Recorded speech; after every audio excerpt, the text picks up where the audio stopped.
अस्सलाम वालेकुम। मेरा नाम हफ़ीज़ हैदर है और मैं क्लिनिकल साइकोलॉजिस्ट हूँ। एक क्वेश्चन बार-बार मुझसे पूछा जा रहा है ओसीडी पेशेंट के हवाले से क्योंकि मैंने सीरीज़ जो है शुरू की हुई है।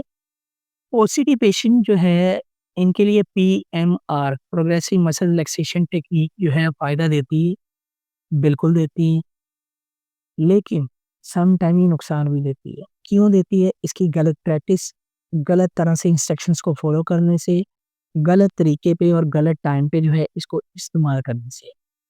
इसकी प्रैक्टिस एक्सपर्ट बंदे से होनी चाहिए, सही टाइम पे इसको इम्प्लीमेंट करना चाहिए और इसके साथ-साथ जो है प्रॉपर इंस्ट्रक्शंस को फ़ॉलो करना चाहिए और इसको सीखना चाहिए। सीखने के लिए एक्सपर्ट बंदा होना चाहिए और मैं अक्सर जो है जिनको ऑब्सेशनल जो फ़ेज़ होता है बहुत सीवियर लेवल का होता है, अनकंट्रोल्ड ऑब्सेशंस होते हैं, मैं कभी भी इनिशियल फ़ेज़ के ऊपर जो है पेशेंट को पीएमआर नहीं करवाता। क्यों?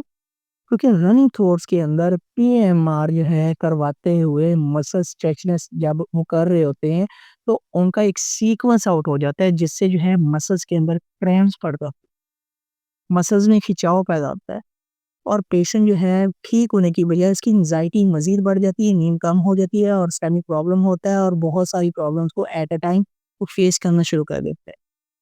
तो पीएमआर जो है करवाने से पहले बहुत सारी चीज़ों को आइडेंटिफ़ाई किया जाता है और अक्सर पेशेंट जो है इसकी प्रैक्टिस भी बहुत कम करते हैं। प्रैक्टिस के बगैर पीएमआर नहीं करवानी चाहिए, ये याद रखें और ना ही करनी चाहिए क्योंकि इसको करने के लिए भी एक्सपर्ट बंदा होना चाहिए और इसको करने के लिए भी पेशेंट विलिंग होना चाहिए और उसकी फिज़िकल और साइकोलॉजिकल हेल्थ को जो है एक स्पेसिफिक लाइन के ऊपर प्रोटोकॉल्स के ऊपर देखा जाता है कि पीएमआर जो है कब, कहाँ, किस वक़्त जो है करवाने की ज़रूरत है।